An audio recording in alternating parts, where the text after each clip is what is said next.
ક્યાંક ને ક્યાંક રાજ્ય સરકારની ઈચ્છા શક્તિનો અભાવ અને કેમ્પસની અંદર જે ગંદુ આંતરિક રાજકારણ છે એમને કારણે જ યુનિવર્સિટીની છબી ખરડાય છે, વિવાદો થાય છે અને શિક્ષણ માફિયાઓને ખબર છે કે જો કોન્ટ્રાક્ટ બેઝ કર્મચારીઓ ડેઇલી હશે તો એના હાથથી જ આપણે ગેરપ્રવૃત્તિઓ અને ગેરધંધાઓ બધી કરી શકશું. એટલે ક્યાંક ને ક્યાંક રાજ્ય સરકારની ઈચ્છા શક્તિનો અભાવ છે. જો રાજ્ય સરકાર ધારે તો 2 દિવસની અંદર આચારસંહિતાની અંદર આ તમામ નિમણૂક કરી શકે. રાજ્ય સરકારે આ નોન ટીચિંગ સ્ટાફની અનેક વખત ભરતીની મંજૂરી આપી છે, પણ સત્તાધીશોની અણાવડતને કારણે આ ભરતી સત્તાધીશો કરી શક્યા નથી, જેને કારણે આખી યુનિવર્સિટી હંગામી યુનિવર્સિટી બની ગઈ છે. રાજકોટની અંદર 2 રાજ્યસભાના સાંસદો, 4 થી વધુ ધારાસભ્યો, 2 કેબિનેટ મિનિસ્ટરો અને આવનારા સમયની અંદર સૌરાષ્ટ્ર યુનિવર્સિટીનો જે વિસ્તાર છે તેમાં 2 કેન્દ્રીય મિનિસ્ટર હતા.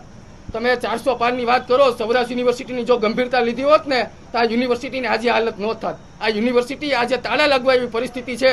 ત્યારે હું ભાજપના મંત્રીઓ અને કેન્દ્રીય મંત્રીઓ અને ધારાસભ્યોને વિનંતી કરું કે તમે આજે સત્તા ઉપર બેઠા છો, 160 થી વધુ સીટ છે, ત્યારે તમે રાજ્ય સરકારને યુનિવર્સિટીની અવદશા બાબતે રજૂઆત કરો. જો તમે આ બાબતે ગંભીરતા નહીં લ્યો તો તમારા અને મારા બાળકો પ્રાઇવેટ યુનિવર્સિટીમાં ફરજિયાત ના છૂટકે એડમિશન લેવું પડશે.